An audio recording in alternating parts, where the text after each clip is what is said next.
সে কানের মজা দিতে পারে, দিলের খোরাক দিতে পারে না। আমি আপনাদের দোয়া নিয়ে আল্লাহর রহমতে চেষ্টা করব অতি অল্প সময়ে কিছু গুরুত্বপূর্ণ কথা, যে কথার দ্বারা আমি আলোচক আমলে হতে পারবো। লাউড স্পিকারের আওয়াজ যতদূর পৌঁছতেছে, বাজার ঘাটে যত ভাই বন্ধু আছে, আমার মা বোন আছে, আজকের আলোচনার দ্বারা আমার মা বোন যাতে আমলি হয়ে যায়, আমার মা বোন যাতে পর্দাশীল হয়ে যায়, অভিভাবকরাও যাতে দিনদার হয়, প্রত্যেকটা অভিভাবক ছাত্রদের কর্তব্য বুঝে, মা তার সন্তান লালন পালনের কর্তব্য বুঝবে, বাবা তার সন্তান লালন পালনের কর্তব্য বুঝবে। সন্তান জন্ম দিলেই মানুষ হওয়া যায় না, মানুষ বানানো যায় না। বাবা মা তো মাত্র সন্তান জন্ম দিয়েছে, মানুষ বানানোর জন্য সন্তানকে আমরা দিয়েছি মাদ্রাসায়, ঠিক কিনা বলেন?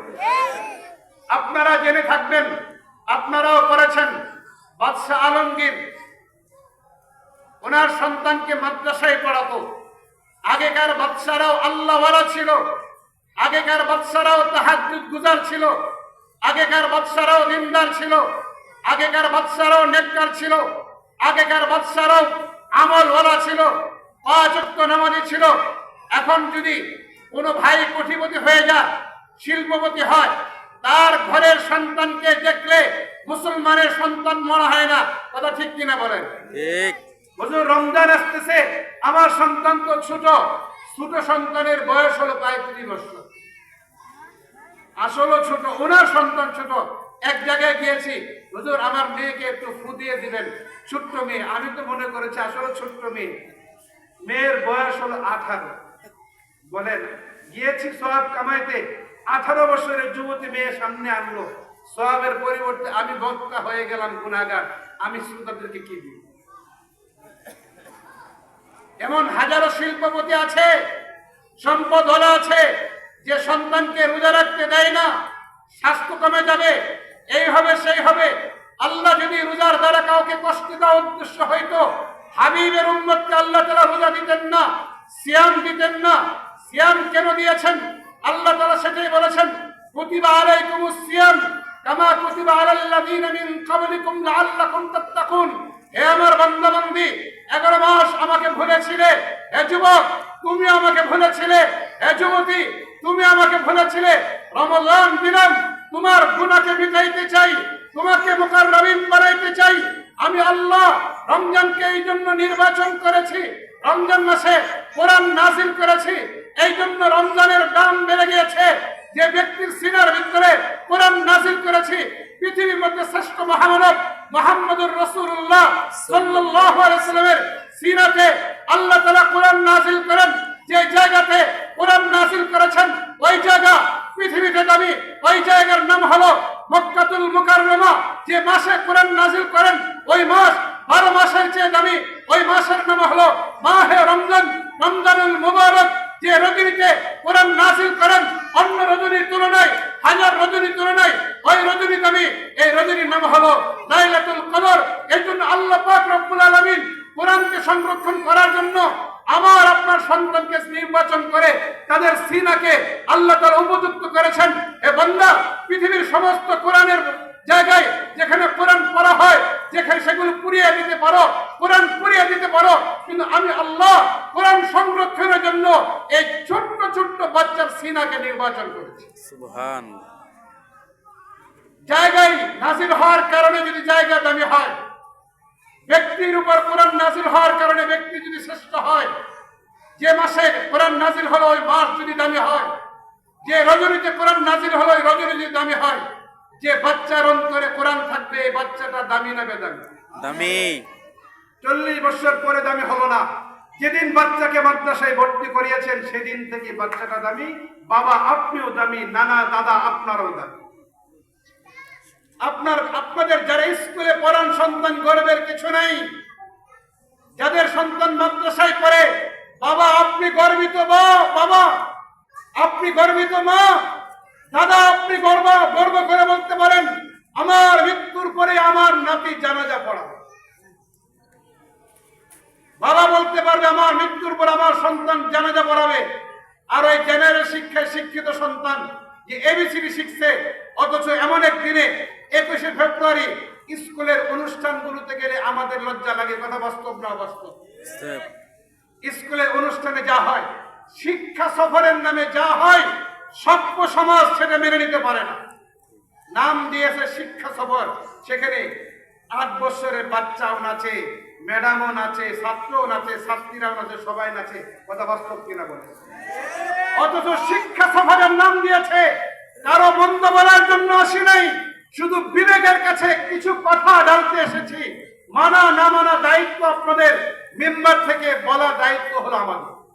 যদি কথাগুলো ভালো হয়, কথাগুলো যদি প্রয়োজন হয়, নিজের জীবনের জন্য যদি কথাগুলো হয়, মানতে রাজি তো ইনশাআল্লাহ? মানবেন? বাদশাহ আলমগীর ওনার সন্তানকে ভর্তি করালেন মাদ্রাসায়। সকালবেলা দেখতে গিয়েছেন, দেখে যে উস্তাদের পায়ে বাচ্চা পানি ঢালে। বাদশার সন্তান উস্তাদের পায়ে পানি ঢালতেছে। বাদশাহ এই দৃশ্য দেখে ফিরে আসলেন। কিছুক্ষণ পরে উস্তাদকে ডাকালেন। বলেন তো উস্তাদের মনে কত ধরনের কল্পনা জল্পনা সৃষ্টি হতে পারে। বাদশার ছেলেকে দিয়ে খেদমত নিয়েছি, না জানি আজকে কি হবে। বিভিন্ন ধরনের কল্পনা জল্পনা।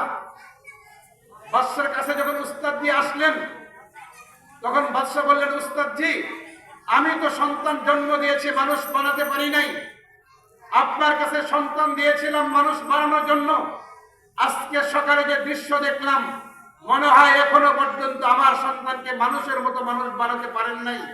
আমার সন্তানের হাত 2টা ছিল, এক হাত দিয়ে পানি ঢালতো, আরেক হাত দিয়ে আপনার পা মুবারক পরিষ্কার করে দিত, তাহলে বুঝতাম আমার সন্তানটা কিছুটা মানুষ হচ্ছে। এই ছিল উস্তাদের প্রতি সম্মান। আর এখন যদি কোনো জায়গায় একটু শাসন হয়, আপনারা যারা স্কুলে পড়েছেন, যারা মানুষ হয়েছেন, আপনারা উস্তাদের পাহাড়ের বিনিময়ে মানুষ হয়েছেন, উস্তাদের চোখরাঙ্গনের বিনিময়ে মানুষ হয়েছেন। আজকে তো কোথাও পাহাড় নাই, এরপরেও যদি একটু লেখাপড়ার জন্য চাপ দেওয়া হয়, ওই বাচ্চাগুলো সত্য মিথ্যা বানিয়ে বাসায় বলে, আর ওই বাবা রাগান্বিত হয়ে উস্তাদের উপরে চড়া হয়। এমন অভিভাবক প্রত্যেক জায়গায় আছে কিনা বলে? কসম করে বলতে পারি, যে ব্যক্তি, যে অভিভাবক সম্পদের গরম দেখিয়ে উস্তাদের উপর চড়াও হবে, উস্তাদকে সম্মান না করবে, ওই সন্তানকে কখনো মানুষ বানানো সম্ভব না। বাদশাহ আলমগীর উস্তাদকে সম্মান করলেন, উস্তাদকে সম্মানের আসন দিলেন, জায়গায় বসাইলেন। বললেন, উস্তাদ জি, যদি আপনি আমার সন্তান এক হাতে পানি ঢালতো, আরেক হাত দিয়ে আপনার পা পরিষ্কার করে দিত, তাহলে বুঝতাম আমার সন্তান মানুষ হচ্ছে। উনি এখনো পর্যন্ত মানুষ বানাতে পারেন নাই। বলেন তো, উস্তাদের মন ছোট ছিল, এখন বড় হয়ে গিয়েছে কি? দোয়া তো চাওয়া লাগে না। আমরা তো সকলে দোয়া চাই, কিন্তু দোয়া নেওয়ার মতো কাজ কেউ করতে রাজি না। দোয়া নেওয়ার মতো কাজ করতে রাজি না। আমার বোনও রাজি না, আমার মাও রাজি না। যারা অভিভাবক মাদ্রাসায় সন্তান দিয়েছেন, আপনারাও রাজি না। ও বোন, ও মা, আপনাদেরকে বলি, তেঁতুলের গাছ লাগিয়ে আমের আশা করা যেমন বোকামি, নিজে গুনার মধ্যে থেকে ফেসবুক চালিয়ে, নেট চালিয়ে, ঘরে টিভি রেখে সন্তানকে আলেম হাফেজ বানানোর চিন্তা করাটাও আপনাদের জন্য বোকামি। আলেম হবে বেআমল আলেম, আলেম হবে চুল থাকবে বড়, হাতে থাকবে মোবাইল। ছাত্র জমানায় হাতে মোবাইল মাদকের চেয়েও বেশি ক্ষতি। আমার সাথে সকলে একমত। মাদক যেমন সমাজকে শেষ করে, আমার মাদ্রাসা পড়ুয়া সন্তান, ফুটফুটে সন্তানের চেহারা দেখলে কষ্ট লাগে। যে সন্তান নাদুস নুদুস ছিল, এই সন্তানের গাল কেন ভেঙে যাবে? কারণ একটাই, ওই স্মার্টফোনের কারণে হাফেজ সন্তানটাও শেষ হয়ে যাচ্ছে। স্কুল পড়ুয়া সন্তান শেষ, কলেজ পড়ুয়া যুবকরাও শেষ। যদি আমাদের এই মাদ্রাসা পড়ুয়া যুবকগুলো, ছাত্রগুলো, হাফেজগুলো শেষ হয়ে যায়, দোয়া কবুল হবে কাদের মাধ্যমে? আমরা তো পারি না, আমরাও শেষ রাত্রে ঘুমিয়ে থাকি। হাফেজে কোরআন যে মাদ্রাসায় হেফজখানা আছে, রাত 3টা, 3:30, 4টায় বাংলাদেশের কোনো মাদ্রাসা বন্ধ থাকে না। সমস্ত মাদ্রাসা 4টায় বাচ্চাদেরকে উঠিয়ে দেওয়া হয়। এই বাচ্চাগুলো 4টায় উঠে কন করে শীতের মধ্যে যখন উযু করতে থাকে, হাতটা কেঁপে যায়, হাতটা ঠুটটা কাঁপে। আল্লাহ তাআলা এই দৃশ্য দেখে ফেরেশতাদেরকে সাক্ষী রাখেন, হে ফেরেশতারা, আমার প্রতাপের কসম, আমার জালালিয়াতের কসম, আমার ইজ্জতের কসম, যতদিন এই ধারা বাংলার জমিনে বাকি থাকবে, আলামিনকে নিয়ে ছিনিমিনি খেলতে পারবো না। ঠিক। আর এই ধারা বন্ধ হয়ে গেলে আমার সন্তানরা গুণামুক্ত থাকে, কারণ এই বাচ্চাদের কোনো গুণা নাই। 6 বছরের বয়সে বাচ্চাদেরকে মাদ্রাসায় ভর্তি করালেন, বাচ্চা প্রথমে গিয়ে আলিফ শব্দ উচ্চারণ করলো। আপনাদের কাছে প্রশ্ন, এই 6 বছরের বাচ্চার কোনো গুনাহ আছে? নেকির প্রয়োজন আছে? নাই। এই বাচ্চার গুনাহ নাই, নেকিরও দরকার নাই। প্রশ্ন, বাচ্চার তো গুনাহ নাই, শেষ, নেকিটা যাবে কোথায়? আল্লাহ তো কোনো ছোট হোক বড় হোক সকলের আমলকে আল্লাহ তাআলা সংরক্ষণ করেন। এই বাচ্চার নেকিটা যাবে কোথায়? আল আলিফু হারফুন ওয়াল লামু হারফুন ওয়াল মিমু হারফুন। আলিফ লাম মিম তিনটা একটা হরফ না, আলিফ একটি হরফ, লাম একটি হরফ, মিম একটি হরফ। বাচ্চা আলিফ উচ্চারণ করেছে, উচ্চারণ মান যে একবার আলিফ উচ্চারণ করবে, আল্লাহ রাব্বুল আলামিন তার আমলনামায় কমপক্ষে 10টা নেকি দান করবে। বাচ্চার তো নেকি দরকার নাই, যাবে কোথায়? যে বাবা, ধন্য বাবা, 6 বছর বয়সে বাচ্চাকে মাদ্রাসায় আনলেন। হাদিসের মধ্যে আসছে, যে রাস্তায় তালেব ইলমরা হাঁটে, নিষ্পাপ বাচ্চার হাঁটে, ওই রাস্তায় ফেরেশতারা নূরের পর বিছিয়ে। সুবহান। ফেরেশতারা কৃপণ না। বাবা, আপনি হাত ধরে যখন বাচ্চাকে নিয়ে গেলেন, বাচ্চার পায়ের নিচে যদি নূরের পর থাকে, আপনার পায়ের নিচেও ফেরেশতারা নূরের পর বিছিয়ে দিবে বাচ্চার ওসিলাটা। আর স্কুলে পড়িয়ে গর্বের তো কিছু নাই। বুঝলাম আপনি 40 বছর পরে সন্তান যোগ্য হয়েছে, লাল গালিচা পেয়েছে, কিন্তু আপনার সন্তান 6 বছরে সাধারণ মানুষের লাল গালিচা না, ফেরেশতাদের লাল গালিচার সংবর্ধনা পেয়েছে, পাশাপাশি আপনিও সংবর্ধনা পেয়েছেন। কথা বাস্তব না অবস্থা? তাহলে ধন্য বাবা আপনি, মা আপনিও ধন্য।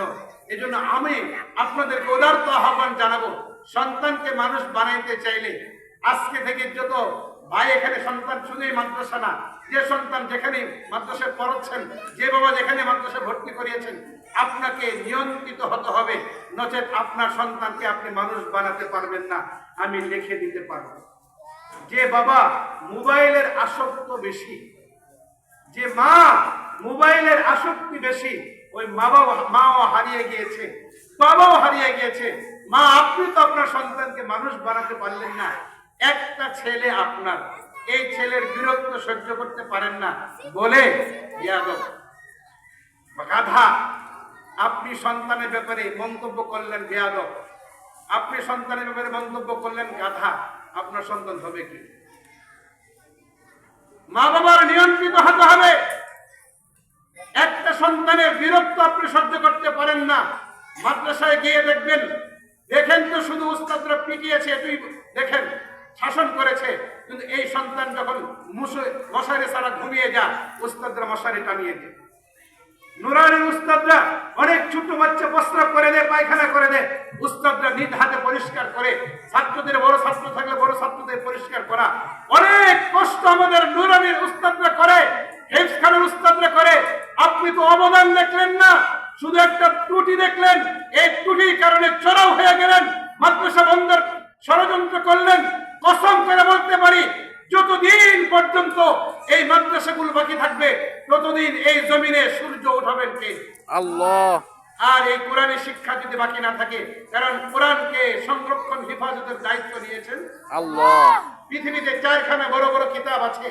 এক কিতাবের নাম হলো তাওরাত, এক কিতাবের নাম হলো জবুর, এক কিতাবের নাম হলো ইনজিল, সর্বশেষ মহাগ্রন্থ এই গ্রন্থের নাম হলো আল কোরআন, আল ফুরকান বাইনাল হাক্কি ওয়াল বাতিল। এই মহাগ্রন্থের মধ্যে আল্লাহ বেতহীন কণ্ঠে বলে দিয়েছেন, ইন্না নাহনু নাযালনা যিকরা ওয়া ইন্না লাহু লাহাফিজুন। আমি আল্লাহ কোরআন নাযিল করলাম, কিয়ামত পর্যন্ত কোরআনকে হেফাজতের দায়িত্ব আমি আল্লাহ নিয়ে নিলাম। পৃথিবীর সমস্ত কোরআন তোমরা পড়ে ফেলতে পারো, কিন্তু আমি বান্দার সিনার ভিতরে কোরআনকে হেফাজত করি। হাজার হাজার হাফেজে কোরআন যাদের সিনাকে আল্লাহ নির্বাচন করেছেন, রেহালে পা লাগলে আমরা রেহালকে চুমু খাই। বলেন তো, রেহালের কাঠের দাম সর্বোচ্চ 500 বা 1000 টাকা। অনেক শিল্পপতি আছে যে ঘরে যে খাটে শয়, এই খাটের দাম 1 কোটি টাকা। যে সোফাতে বসে, সোফার দাম 50 লক্ষ টাকা, কিন্তু কখনো সোফাতে পা লাগলে ওই শিল্পপতি সোফায় কাঠে চুমু দেয় না, খাটে চুমু দেয় না। কিন্তু যখন কোনো এতিমখানায় ঢুকে, মাদ্রাসায় ঢুকে, অসতর্কতার কারণে যদি কোনো শিল্পপতির ওই রেহালে পা লাগে, রেহালকে চুমো দেয় কিনা বলে? রেহাল তো কাঠের, রেহালের কোনো মূল্য ছিল না। এই কোরআন রেহালের উপর রাখার কারণে রেহালের মূল্য বাড়িয়ে দিয়েছেন কে? আল্লাহ। আমার এই সন্তানদের সিনার মূল্য নাই। যখন কোরআনের জন্য আপনারা আপনাদের সন্তানকে মাদ্রাসায় পাঠিয়েছেন, তখন আমাদের এই সন্তানদের সিনার মর্যাদা বাড়িয়ে দিয়েছেন কে? আল্লাহ। সুতরাং ধন্য এই সমস্ত বাবারা, ধন্য ওইভাবে বিন্দা আপনারা যারা আছেন, সত্যিকার অর্থে আপনারা ধন্য। কি বলে আপনাদেরকে ধন্যবাদ দিব? সঠিক সিদ্ধান্ত আপনারা নিয়েছেন।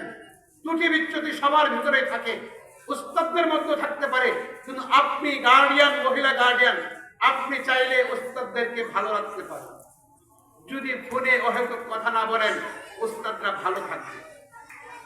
যদি বারবার পর্দাহীন হয়ে মসজিদে না, মাদ্রাসায় না যান, উস্তাদরা ভালো থাকবে। কারণ অনেক গার্ডিয়ান আছে, মহিলা গার্ডিয়ান আছে, পর্দাহীন অবস্থায় মাদ্রাসায় যায়, তখন প্রয়োজনের কারণে উস্তাদের কথা বলতে হয়। আপনার সাথে যখন কথা বললো, এই উস্তাদ আপনার সন্তানকে ভালো কিছু দিতে পারবে। কথা বাস্তব না অবাস্তব? কথাগুলো কি কষ্ট দিয়ে বলতেছি? কষ্ট পাচ্ছেন আপনারা কেউ? প্রয়োজনীয় কথা। আপনি আপনার সন্তানকে মানুষ করতে চাইলে উস্তাদকে আমলের মধ্যে রাখতে হবে। একজন ইমামকে সব কিছু থেকে মুক্ত রাখতে হবে। ওই ইমামের দোয়াই আসমান পর্যন্ত পৌঁছবে, ওই ছোট্ট বাচ্চার দোয়া পৌঁছবে, আপনার দোয়া, আপনার সন্তানের দোয়া পৌঁছবে। আমি পারি নাই আলেম হতে, কিন্তু আমি ছোট্ট থেকে আমার সন্তানকে মানুষ বানানোর জন্য এমন পরিবেশে তৈরি করব, আমি মোবাইল চালাইলেও আমার সন্তানও জানবে না। আমার হাতে স্মার্টফোন প্রয়োজনে থাকতে পারে, অফিসিয়াল প্রয়োজন, ব্যবসায়ী, বড় ব্যবসায়ী, কিন্তু আমার সন্তান জানবে না। যদি জানে, 3 বছরের সন্তান বলবে, আম্মুজি মোবাইল ছাড়া আমি ভাত খাবো। আপনারাও পুরা অজুহাত দেখাবেন, হুজুর সন্তান তো, আলেমদের কথা বলতেছি, দিনদারদের কথা বলি, যাদের ভিতরে দিন নাই তাদের সন্তান তো হারিয়ে গেছে। আমাদের সন্তানগুলো আস্তে আস্তে হারিয়ে যাচ্ছে শুধু মোবাইলের জন্য। মোবাইল মুক্ত যদি আমার সন্তানকে রাখতে পারি, তাহলে এই সন্তান একদিন না একদিন মানুষ হবে ইনশাআল্লাহ। আর যদি মোবাইলে অভ্যস্ত হয়ে যায়, মার চোখের পানি শেষ হবে না, বাবার আফসোস শেষ হবে না, বাবার ব্যথা কখনো দূর হবে না। এই জন্য অভিভাবক যেহেতু এখানে উপস্থিত, অভিভাবকদেরকে সম্বোধন করে আপনাদের প্রয়োজনকে বুঝে কিছু কথা আল্লাহ তাআলা আমার দিল থেকে বের করেছেন, কথাগুলো মানবেন তো ইনশাআল্লাহ? ইনশাআল্লাহ। নিজের সন্তানকে মানুষ করার জন্য হলো আমরা মোবাইল চালানোর দিক থেকে নিয়ন্ত্রিত হব আজকে থেকে ইনশাআল্লাহ। রাত 10টার পরে ফেসবুকে ঢুকবো না, পারা যাবে ইনশাআল্লাহ। এত কষ্টদায়ক কথা তো এটা, যুবকদের জন্য কষ্ট। সাদা চামড়া দেখে সবাই শেষ হয়ে যাচ্ছে, নেটে ঢুকে সবাই শেষ হয়ে যাচ্ছে। সব বাদ দিয়ে দিলাম। সময় পৃথিবীতে আমাদেরকে দান করেছেন কে? আল্লাহ। এই সময় সম্পর্কে প্রশ্ন হবে, বান্দা এই সময় পৃথিবীর তোমাকে কেউ দেয় নাই, আমি আল্লাহ দিয়েছি। মোবাইলে কিছু হোক আর না হোক, কোনো ক্ষতি হোক আর না হোক, সময় অপচয় হয় কে? ভাই ওই সময় একবার সুবহানাল্লাহ বলতে পারতাম। একবার সুবহানাল্লাহ বললে আসমান জমিনের মধ্যবর্তী খালি জায়গা আল্লাহ তাআলা নিজে দ্বারা পরিপূর্ণ করেন। সুবহানাল্লাহ। সুবহানাল্লাহ। একবার আলহামদুলিল্লাহ বলতে পারতাম, ওই আলহামদুলিল্লাহ বললে আসমান জমিনে খালি জায়গা ছিল, খালি জায়গাগুলো পরিপূর্ণ করে দেন কে? আল্লাহ। শুধু মোবাইলে সময় দেওয়ার কারণে সুবহানাল্লাহ ভুলে গিয়েছি, তিলাওয়াতে ভুলে গেছি। তিলাওয়াতে মজা নাই, সিজদায় মজা নাই। যত আমল করতে গেলে আমলের ভিতরে তেমন স্বাদ পাওয়া যায় না। কথা বাস্তব না অবাস্তব? বাস্তব। हर चीज में लज्जत है अगर दिल में मजा हो, ऐसा ही रे तुरा नान जवी खुशनुमायत, ऐसा ही रे तुरा नान जवी खुशनुमायत, हर चीज में लज्जत है अगर दिल में मजा हो। প্রত্যেকটা জিনিসের স্বাদ পাওয়া যায় যদি দিলের মধ্যে স্বাদ থাকে। অসুস্থ ব্যক্তি শরীরে জ্বর, হুজুর আনার তো আনছেন, আঙ্গুর আনছেন, সব তিতা। আসলে কি আনার তিতা না আঙ্গুর তিতা? কিছুই তিতা না, তার মুক্তি। জ্বরের কাছকে আমলের জন্য আমলের কথা বললে সকলের দিল অন্তর তিতা হয়ে গেছে, অন্তরে ময়লা জমে গেছে। এই জন্য আসুন আজকের এই মাহফিল থেকে ওয়াদাবদ্ধ যে আমরা অভিভাবক, আমরা আমাদের সন্তানকে মানুষ বানানোর জন্য যেভাবে বাদশাহ আলমগীর ভূমিকা পালন করেছিল, ওই ভূমিকা পালন করে উস্তাদদেরকে সম্মান করব, মাদ্রাসায় খোঁজ খবর নিব, লেখাপড়ার খোঁজ খবর নিব, মাদ্রাসার হালত জানবো, যদি উস্তাদের কোনো কষ্টের মধ্যে থাকে তাদের কষ্ট লাঘব করার চেষ্টা করব। কে কে পারবো হাত উঁচু করে আল্লাহ তাআলাকে দেখেন করবেন ইনশাআল্লাহ। উস্তাদেরকে মহব্বত করবেন, মাদ্রাসায় ঘন ঘন আসবেন ইনশাআল্লাহ। ভুল ধরার জন্য আসবো না। উস্তাদ জি এক কাজ করুন, সন্তানটা আগাচ্ছে না কেন? সবাই তো আগে আগাচ্ছে, আমি অমুকের সন্তান হাবেজ হয়ে বের হয়ে গেল, আমার সন্তান 5 বছর, অভিযোগ না পরামর্শ। এখন তো সন্তান আপনার, আমিও বাবা, এখন আপনিও বাবা, দুই বাবা মিলে আসেন না, একটু বসে পরামর্শ করুন। আপনি যদি অভিযোগ নিয়ে আসেন সন্তান মানুষ হবে না, আর যদি পরামর্শ নিয়ে আসেন আলহামদুলিল্লাহ মুহতামিম সাহেব আপনার জন্য পরামর্শ দিবে যে একজন আল্লাহওয়ালার কাছে নিয়ে যান আপনার সন্তানকে, আল্লাহর মেহেরবানি। অথবা এই তকদির করেন আপনার সন্তানকে বাদাম খাওয়ান, আপনার সন্তানকে কিশমিশ খাওয়ান, আপনার সন্তানকে খেজুর খাওয়ান। হ্যাঁ, বাহিরের ভাজা পোড়া খাওয়াবেন না, ফুচকা খাওয়াবেন না, পুরি খাওয়াবেন না, সিঙ্গারা খাওয়াবেন না, বাহিরের খাবার খাওয়াবেন না। এগুলো খাওয়াইলে মেধা কমে। উস্তাদরা পরামর্শ দিবে, পরামর্শ করে আপনার সন্তানকে মানুষের মতো মানুষ বানানো সম্ভব। কথা ঠিক কিনা বলেন? ঠিক। আসে কি অভিযোগ নিয়ে, এই জন্য সন্তান মানুষ হয় না। 2 দিন পরে সন্তান ছুরি হাতে নেয়, বাবাকে মারতে চায়, বাবার কথা মানে না, ডানে বললে বামে যায়। এই জন্য আজকে থেকে অভিভাবক যত দূর আওয়াজ পৌঁছতেছে সিদ্ধান্ত নেই, আমার সন্তান যেখানে করুক অভিযোগ নিয়ে যাব না, বরং ও বলবো উস্তাদ জি আপনিও বাবা আমিও বাবা, আসুন আমাদের সন্তানকে কেমনে মানুষ বানানো যায়, আমার পরামর্শ আপনার পরামর্শ, উভয়ের পরামর্শ যখন একরকম সুন্দর হবে তখন এই সন্তানকে মানুষ বানিয়ে দিবেন কে? আল্লাহ। এই সন্তানকে সফলতার উন্নত শিখরে পৌঁছে দিবেন কে? এজন্য আমি কিছু কথা আপনাদের সামনে এলোমেলো কিছু কথা, অগোছালো কিছু কথা অল্প সময়ের ভিতরে বলার চেষ্টা করেছি। যদি কিছু